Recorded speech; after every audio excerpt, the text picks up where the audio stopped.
Start. एक तरफ जलवायु परिवर्तन से उपजा संकट लगातार बढ़ रहा है, तो दूसरी ओर इससे निपटने के लिए वैश्विक स्तर पर प्रयासों की गति धीमी पड़ रही है। दुनिया भर में हो रहे नए नए अध्ययन और वैज्ञानिक शोध चेतावनी देते रहे हैं कि अगर समय रहते इस दिशा में प्रभावी उपाय नहीं किए गए तो निकट भविष्य में इसके परिणाम भयावह हो सकते हैं। पिछले कुछ वर्षों से जलवायु परिवर्तन का भारत समेत पूरी दुनिया में प्रभाव साफ दिखने लगा है। ब्राज़ील के बेलेम में आयोजित COP30 सम्मेलन में बुधवार को जारी जलवायु जोखिम सूचकांक 2026 की रिपोर्ट में कहा गया है कि जलवायु आपदाओं से सबसे अधिक प्रभावित देशों में भारत 9वें स्थान पर है। पिछले 3 दशकों में देश में जलवायु आपदाओं के कारण करीब 80,000 लोगों की जान जा चुकी है।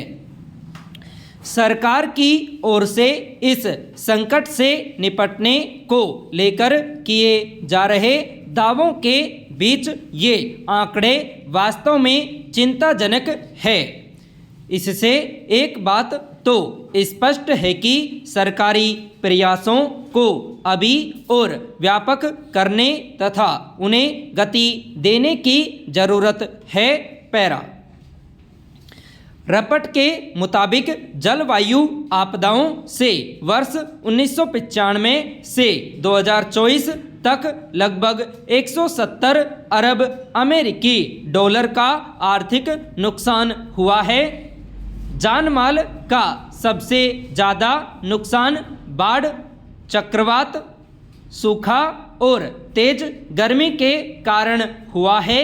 इसके पीछे बढ़ता वैश्विक ताप भी एक बड़ा कारक है, जो जलवायु परिवर्तन का ही नतीजा है।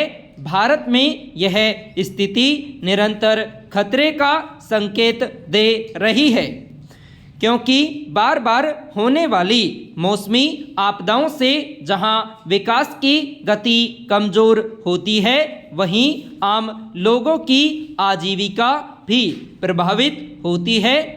रिपोर्ट में कहा गया है कि पिछले वर्ष भारत में भारी बारिश और अचानक आई बाढ़ से 80 लाख से अधिक लोग प्रभावित हुए।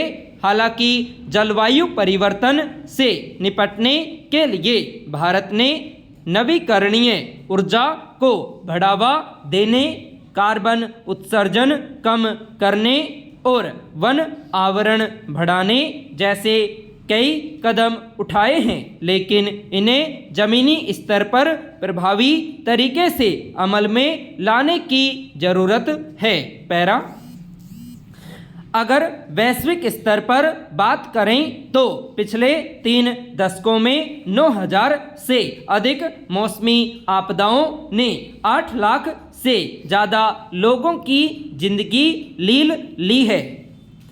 यह बात छिपी नहीं है कि जलवायु परिवर्तन का सबसे ज़्यादा असर उन्हीं विकासशील देशों को झेलना पड़ रहा है जिनकी वैश्विक कार्बन उत्सर्जन में भागीदारी सबसे कम है। विकासशील देश कमज़ोर सहन क्षमता और अनुकूलन के सीमित संसाधनों के कारण ज़्यादा प्रभावित हो रहे हैं।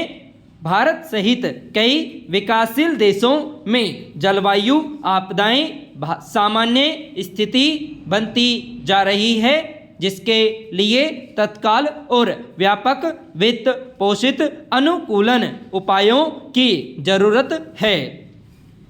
यह जग जाहिर है कि कार्बन उत्सर्जन के मामले में विकसित देशों का योगदान सबसे ज़्यादा है, इसलिए अनुकूलन उपायों को लेकर उनकी जिम्मेदारी भी अधिक होनी चाहिए। उनकी भूमिका सिर्फ वित्तीय सहायता और तकनीकी सहयोग तक सीमित नहीं है, बल्कि इसमें कार्बन उत्सर्जन में कमी और कमज़ोर देशों के अनुकूलन प्रयासों का समर्थन करना भी शामिल है। पैरा बिहार विधानसभा चुनाव में इस बार अब तक का सर्वाधिक मतदान हुआ है। इसके साथ ही जो सुखद तस्वीर सामने आई वह है लोकतंत्र के इस पर्व में महिला मतदाताओं की बढ़ चढ़कर भागीदारी। यह न केवल महिलाओं की दृढ़ इच्छा शक्ति को दर्शाता है, बल्कि समाज में जागरूकता का संदेश भी देता है।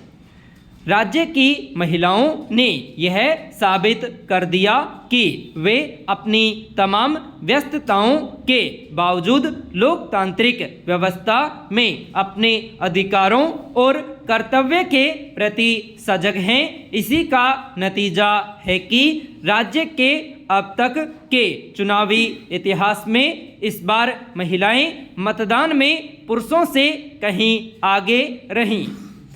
चुनाव आयोग ने मुताबिक पहले चरण में 61.56% पुरुषों के मुकाबले 69.4% महिलाओं ने मतदान किया।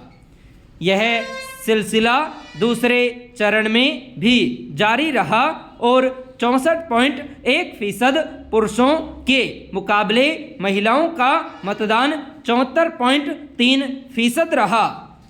यह परिदृश्य राजनीति और राष्ट्र निर्माण में महिलाओं की सशक्त होती भूमिका को रेखांकित करता है। पैरा बिहार में महिलाएं कई स्तरों पर जागरूक हुई हैं। उनका दायरा अब घरों तक सीमित नहीं है। मतदान के प्रति महिलाओं का बढ़ता उत्साह इस बात का प्रमाण है कि वे देश और राज्य की समस्याओं से अवगत हैं और उन्हें दूर करने में वे अपनी भूमिका सुनिश्चित करना चाहती है। महिलाओं में आई इस सजगता को इस रूप में भी महत्वपूर्ण माना जा रहा है कि वे अपने मत की अहमियत को जानने एवं समझाने लगी हैं। हालांकि महिलाओं का मतदान फीसद बढ़ने के पीछे पुरुषों का रोजगार के लिए दूसरे राज्य में पलायन भी एक कारक हो सकता है, लेकिन यह भी सच है कि सरकार चुनने के निर्णय में महिलाएं बराबर की भागीदार बनना चाहती है। बिहार की महिलाओं ने इस बार मतदान में बढ़ चढ़कर भाग लेकर जो मिसालें पेश की हैं वह पूरे देश के लिए एक बड़ा संदेश है। सामाजिक, आर्थिक और राजनीतिक मोर्चे पर भी महिलाएं अपना कौशल दिखाना चाहती है। उनकी इस इच्छा शक्ति को समझने और सम्मान देने की जरूरत है। संपूर्ण